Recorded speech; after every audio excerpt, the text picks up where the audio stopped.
So today we talk about a campaign called Open Minds.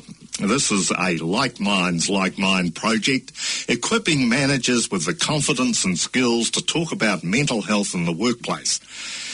Mental health is relevant at work because we spend so much of our time there, probably too much, I'd say. We bring our whole selves to work, and sometimes we go through hard times and need extra support. Open Minds provides managers in the workplace with practical tips to help with conversations about mental health in the workplace. The long-term outcome of Open Minds is that New Zealand employers are able to develop workplace policies, structures, cultures that are more inclusive and supportive of people with experience of mental illness. So here to talk about Open Minds is Lisa Ducat of the Mental Health Foundation. It is about getting managers to feel comfortable holding conversations about mental health. We've been working for 2.5 years now, and we have co-produced this piece of research with workplaces and people with lived experience based on the research, what works, and that was... It's a really great piece of work because, like you're talking about, your show is about empowerment and positive role modelling, really, for people with lived experience. The research for Like Minds shifted from talking about what we're doing wrong and looked at what do we need to do things well in workplaces. So they interviewed workers and their managers who had successful employment stories, and they drew up a list of recommendations about what actually works, what creates a really good positive work environment. And so this project has been looking at how do we take a big weighty piece of research and make it workable for workplaces. That research, has it shown particular trends, or has it shown that there are some positive sort of developments in workplaces where talking about mental health is becoming a bit more natural?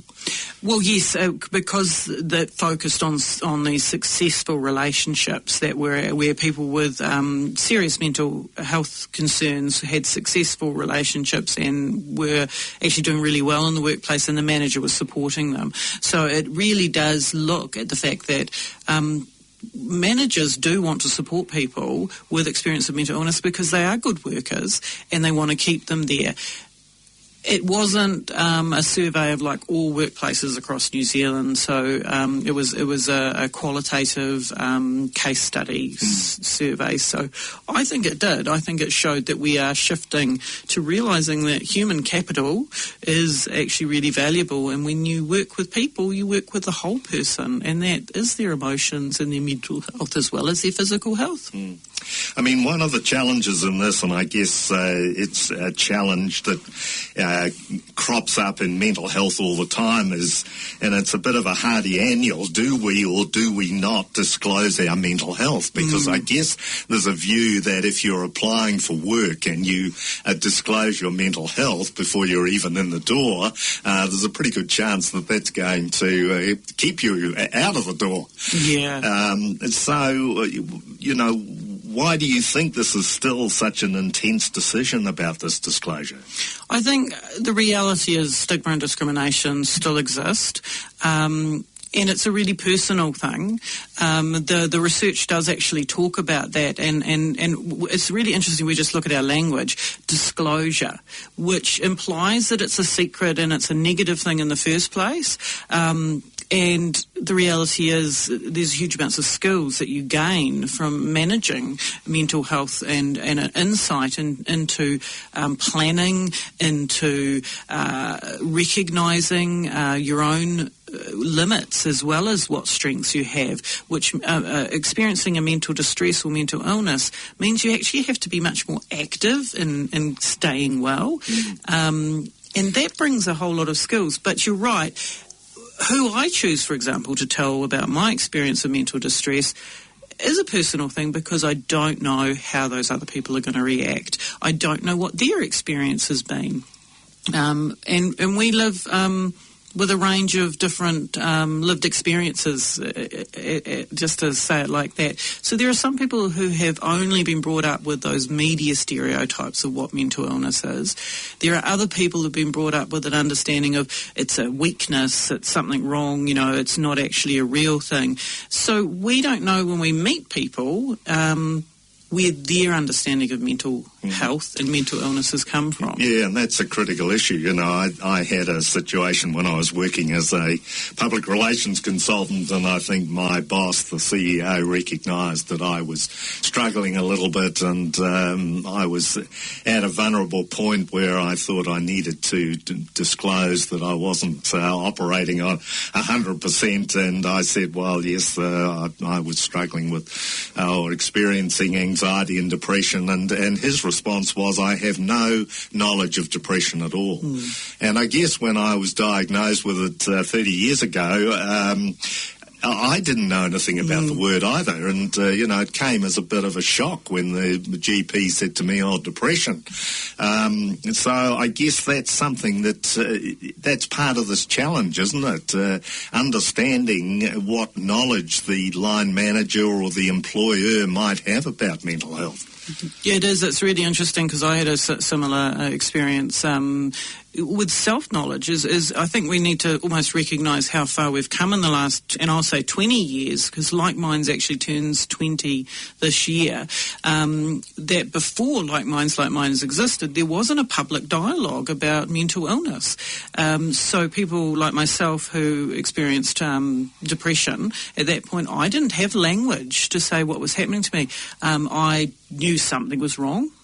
I didn't know what it was, and until I actually went and talked to the doctor and talked to other people and I got given a name for it.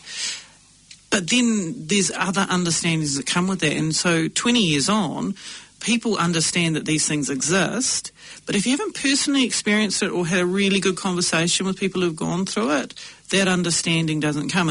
They need to be able to have that conversation with someone and go, okay, well, what does that mean for you? What does that mean for your work?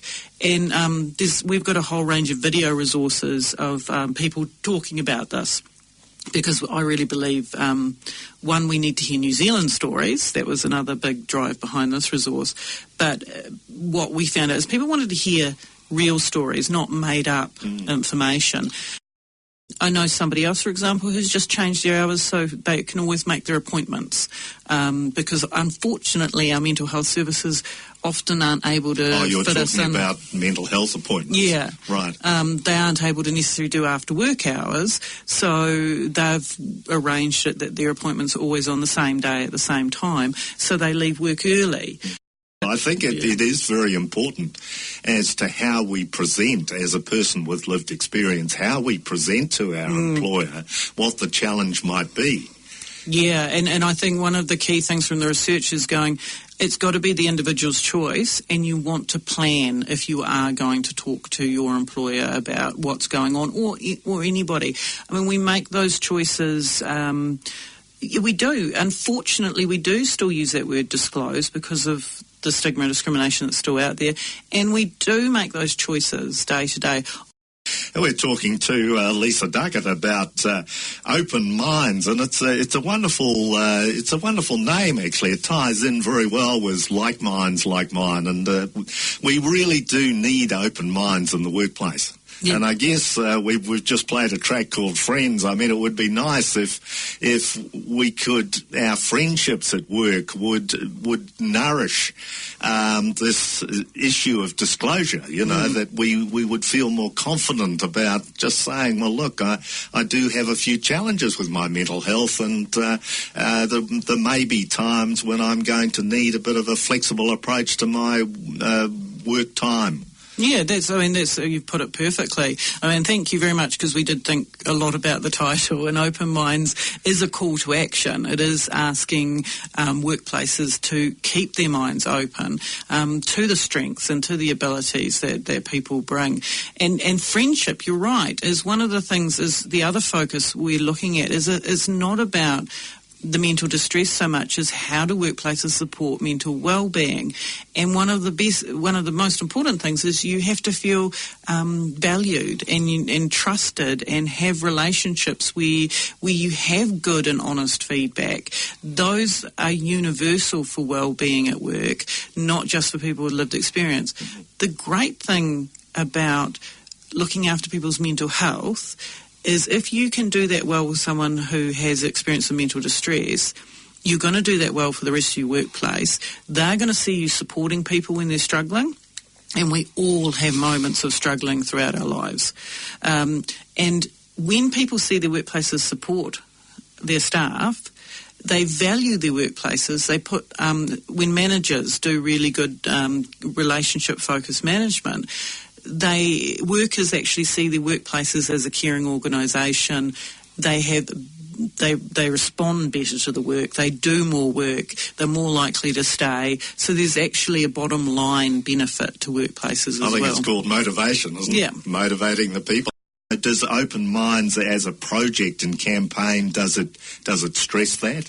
We try to, and we try, because our audience is going to be managers and workplaces and HR and places like that are likely to be looking up this, we are trying to very much promote what benefits people with lived experience bring, that they are actually valuable employees. The loyalty people also bring when they are treated well. Is one of the assets. But that empathy, I think, is really important, that understanding that, in my experience, people who have gone through struggles are better at actually bouncing back because they've learnt they can fall down and get back up again.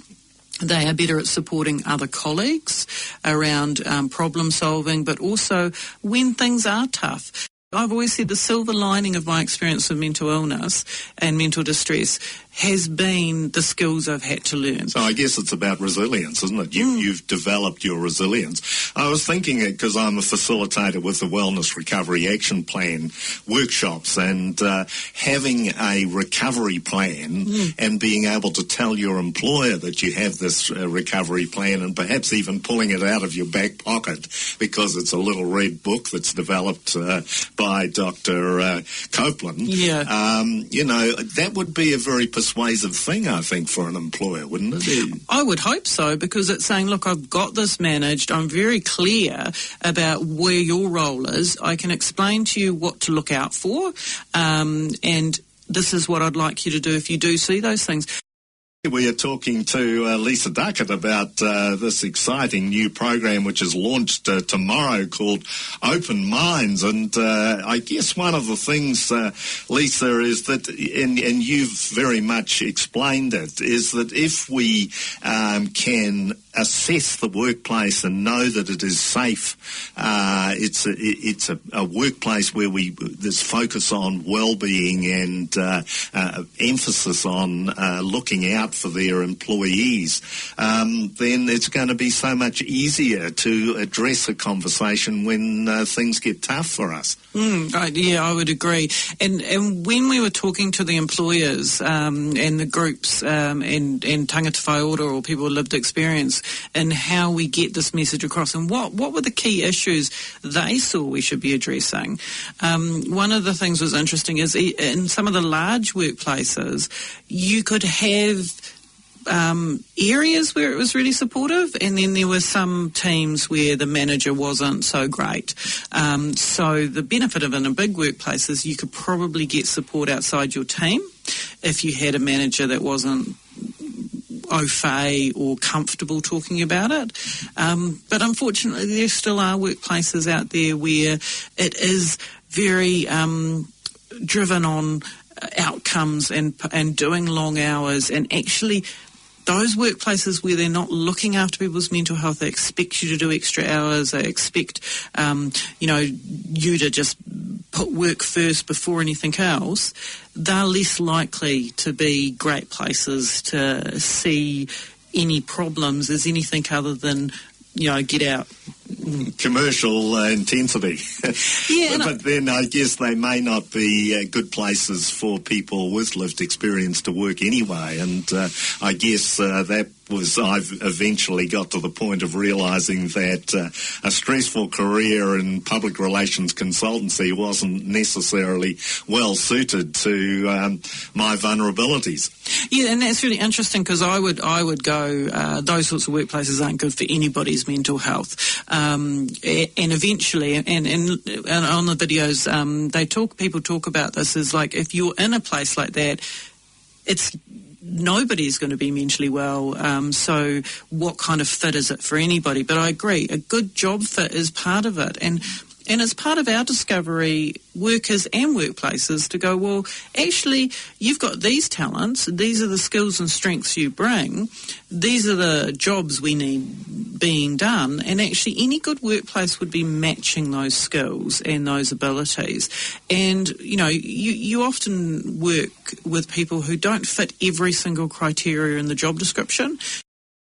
And I think it's really interesting, actually, when you're saying is like, yes, people, if management don't respond well, that people end up leaving. And I think this is one of the issues that came up with employers, was when we talked about what does mental illness and what does it look like in your workplace, and when is it discussed, it was consistently when there was a performance problem, when someone became so distressed, either they had an angry outburst or they cried, or, it was obvious that there was a problem.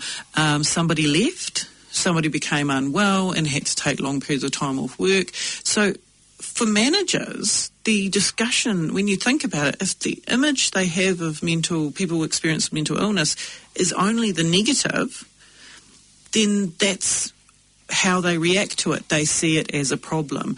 It's only raised where it's a problem. So that's part of when we were talking earlier about actually being able to talk about our experiences and the strengths that our experience bring of mental distress, is if we have people who are actually willing to speak about their personal experience while they're well, which is most of the time. The other thing is people think when you experience mental illness, you somehow are unwell all the time, when you are actually doing great jobs. If we had more people publicly being, look at me, I'm actually a successful person, then managers will see the value more.